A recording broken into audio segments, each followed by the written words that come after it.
Hi.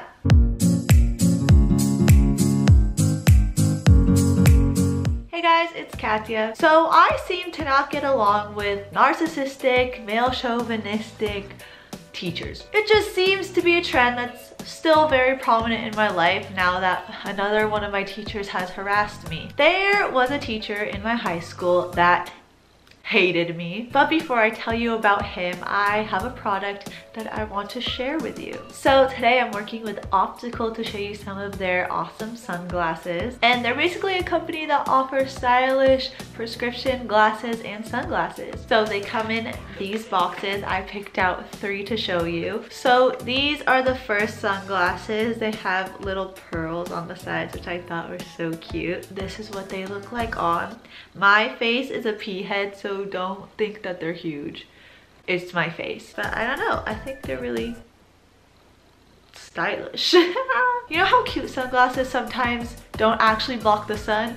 These do. Like, I'm excited. The next pair is very in with the kids. It's these yellow tinted ones. I think they add a lot to any outfit. I think they would look really cute in photo shoots or a concert or a rave. That kind of vibe. And they actually block the sun too. And the last one I have to show you is like the yellow one, but they're blue. Again, really cute for photo shoots, a concert. I just think they add so much to an outfit. So yeah, if you want to try any of these sunglasses, I'll leave the links to them down below. And they give me a 15% off coupon to share with you. So if you end up getting anything, use code KATYA, K-A-T-Y-A, and you get 15% off. Now for the story. So basically freshman year of high school, I had this English teacher who creeped me out right off the bat. First of all, he was the kind of teacher that flirted with all the girl students, the freshman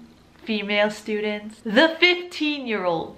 You got it. You got it. An example of this is one time I was wearing an off-the-shoulder sweater, kind of like this, and he says to the class, "See, I don't see a point in the dress code. Who cares if your bra straps are showing? Look at Katya's. She looks great." And then anytime I wasn't wearing that sweater, he would be like, "Katya, you weren't feeling that off-the-shoulder sweater today? Katya, where's that off-the-shoulder sweater I like?" And it wasn't just me, he would hit on lots of girls. Another example of him being a creep is my sophomore year when I went on my experiential education trip, and he was the chaperone, of course. So he was in charge of recording all the footage that we took. We were on Channel Island, so we were kayaking, camping, doing bonfires, like cooking. A lot of stuff you could film. This man never pulled out the camera. Because we were camping on an island, we had this shower bag that you would fill with water and then like hold over yourself to shower. So this meant the girls had to get in their bikinis to shower in front of everyone basically, because you're supposed to sling it over a tree branch or something. And then suddenly, this man would remember that he has a camera and is supposed to be filming, but he wouldn't act like he was filming. He would point the camera at the girls taking a shower in their bikinis and say, "Is this thing on? Like, I need to practice recording. Is this thing on? Like, is this the battery? Is this the record button?" Pointing it at the girls in bikinis. And he did this the whole week that we were on that trip. And when we got back and everyone was showing everyone each other's experiential ed videos from all the places they went, we were the only group that didn't have a video because all the footage was girls showering in their bikini. So instead, he made a collage of pictures he got off of Google Images of Channel Islands and just spoke over the slideshow that was playing. Other than being a pedophile, this man was the most narcissistic person I have ever met. He wouldn't teach us English. Instead, he would give us life lessons as if he was God, bestowing his wisdom upon his disciples. I had him again in junior year, and this is when I got all these life lessons. He'd start with, "Listen, kids," and then say the most uninspired, unoriginal thing. Like, "I've been around a long time, kids, and high school doesn't matter." Like, it was his thought. And progressively, they got stupider. Like, "Listen, kids, I don't know why you need a helmet when you go skydiving. If you fall, you're gonna die anyway." What? And so junior year was really the year he started to hate me, because during all of his prophetic speeches, when everyone else was climbing up his ass, I was working and not paying attention to the dumb he was saying. So every time he'd start one of his speeches, I would pull out my laptop and just work on the assignment we were given. So this one class, he's giving one of his speeches and everyone's on their laptops and phones not paying attention. This one guy's watching a soccer game and I can see it in the reflection of the window. My friend next to me is watching episodes of Criminal Minds. I was working on an English paper that was due this week. And so he stops mid-life lesson and he says, "Katya, close your laptop." And I look around at the whole class like, just me, right? I tell him I'm working on the essay he assigned. And he says, "Well, you should be listening." So I close it and I'm like, fine, let's see what he's talking about. And surprise, it's absolutely nothing and meaningless and pointless. Like, oh my god. So I open up my notebook and I start doodling. And again, he says, "Katya, pay attention." And I say, "You're talking about camping techniques." And he says, "It doesn't matter what I'm talking about, you still need to listen." Later in that class, he looks at the guy watching the soccer game and says, "What's the score?" And everyone thinks he's in trouble, including the kid. And the teacher says, "No, really, what's the score?" And then they spend the rest of class talking about the soccer game.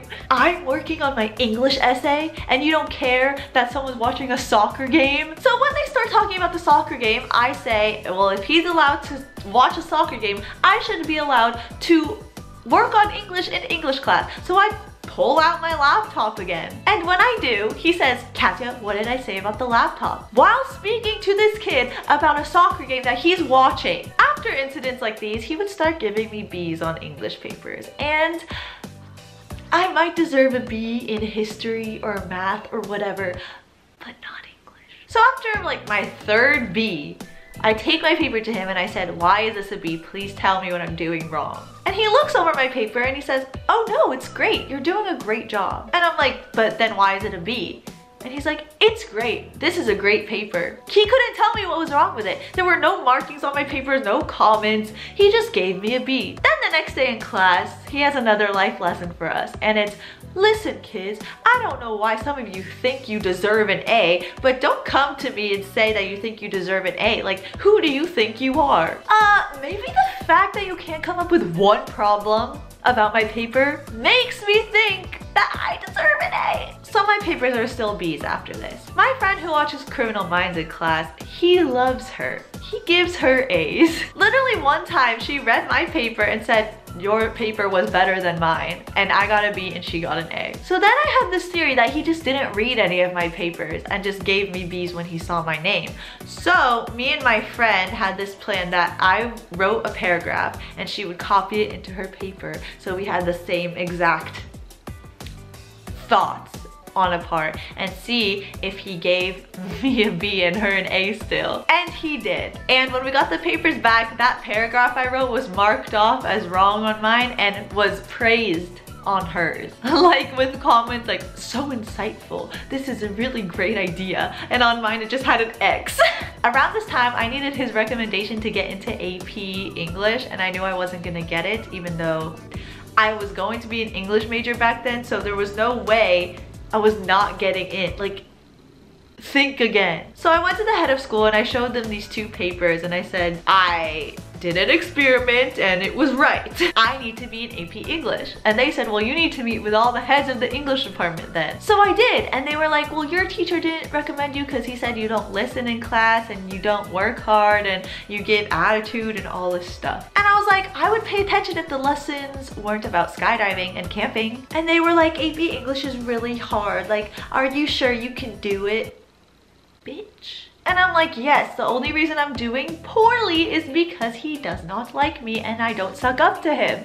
And then this head of the English department is the biggest feminist ever. And she looks at me and says, "Well, sometimes you need to suck up to get ahead." And I'm like, what? And she's like, "Well, yeah, if you kiss up to him, he'll give you good grades." And I say, I'm not kissing a 70-year-old man's ass and flirting with him to get A's. You're gonna put me in AP English because I deserve it and I write A papers. So they put me in AP English and I got a B in his class and an A in AP English. So if you need more proof, Moral of the story is I hate that man. That was it for today's video. This is the Instagram shout out. If you want to be the next one, go like all my pictures and follow me on Instagram. Leave a like and subscribe if you enjoyed this video, and I'll see you in the next one. Bye!